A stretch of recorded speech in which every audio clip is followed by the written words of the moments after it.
Across France this afternoon, weeks of building revulsion and anger tipping over into protest, triggered by a specific set of horrific crimes allegedly carried out by a husband and dozens of strangers against his wife. These protests are calling for a national reckoning on attitudes to women and the law around rape. You're at the Paris protest. Why has this case engendered this kind of national response? When women say that sexual violence is a daily threat, this is what they mean. These men weren't just shadowy figures lurking in the dark. They were fathers, neighbors, friends, men who felt that they had the right to rape. This is the woman who's inspired today's protests. Gisele Pelicot has waived her right to anonymity, showing up at court before the cameras day after day in the trial of her husband and 50 other men accused of raping her. Her legal team says it was a choice designed to shift the burden of shame away from her and onto them. It's not easy. There's the pressure from all those individuals behind me in court. I can feel when there are questions that are trying to trap me, so I'm trying to answer as best I can, and we'll fight until the end. Dominique Pelicot, Gisèle's husband of 50 years, was arrested in 2020 for taking indecent images of women in a supermarket. It was only when police searched his computer that they found videos and photos of Gisèle, drugged and unconscious, allegedly being raped by strangers. At least 72 men over the course of a decade, most of them local to the couple's home near Avignon, whom her husband had enlisted online. 50 have been identified and charged. 18 of them are in custody. Other defendants queuing to enter the courtroom, man after man alleged willingly to have raped an unconscious woman simply because they were given the chance. 14 have admitted their guilt. Others say they believed they were engaging in consensual sex with a woman pretending to be unconscious. The case has sharpened long-standing concerns over the legal definition of rape in French law, which includes violence, coercion, threat or surprise, but doesn't mention consent. Earlier this year, France's president assured activists who were filming the exchange that he would inscribe the notion of consent into French law. It's a word that has been twisted beyond recognition in this case. One defense lawyer had the nerve to claim there's rape and there's rape as a hierarchy of the sexual violence. He argued that his client didn't intend to rape. Rape culture is everywhere, it's suffocating, it's been able by the very system meant to protect victims.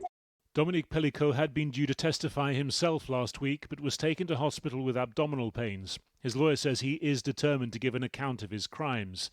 Gisele Pelicot had been worried about memory gaps, about unexplained sexual infections. She only found out about the horrors she'd endured when police informed her of the videos.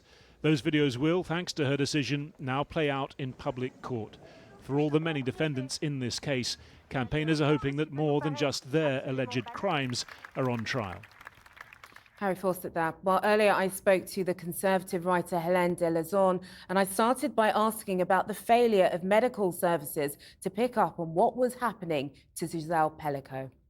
To my mind, it's a collective failure because, of course, we can protest again the question of consent in sexual acts and that kind of thing. But what I think the most striking in this affair is that the doctor didn't react. The social security and the chemists granted a huge amount of pills to that man without reacting. That woman had very serious health problem, and nobody even wondered why it was so strange that she had that kind of amnesia. And I don't understand how is it possible that so many signals were there to show that something abnormal was going on without any reaction. Is there then a soul-searching moment for the health professionals in this case? Do you think this will be a landmark? Of course, we always hope for that, but I would be rather pessimistic because I hear some things in the French press and French media about the question of consent, etc. But I don't hear much about the responsibility of the medical system and that kind of things. Well, Macron has said that he's going to look into the issue of consent because at the moment that is not in French law when you look at rape. So isn't that a movement in that progressive direction?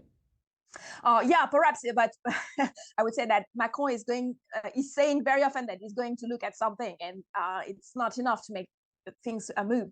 And I think that, of course, the question of consent is central in this affair, but there are other things that are very important to my mind. For example, the role played by some internet networks and like the website on which the man, the husband of Gisèle Pelicot, recruited his colleagues. And Hélène, just finally, what do you think this case tells us about French men and their attitudes towards women?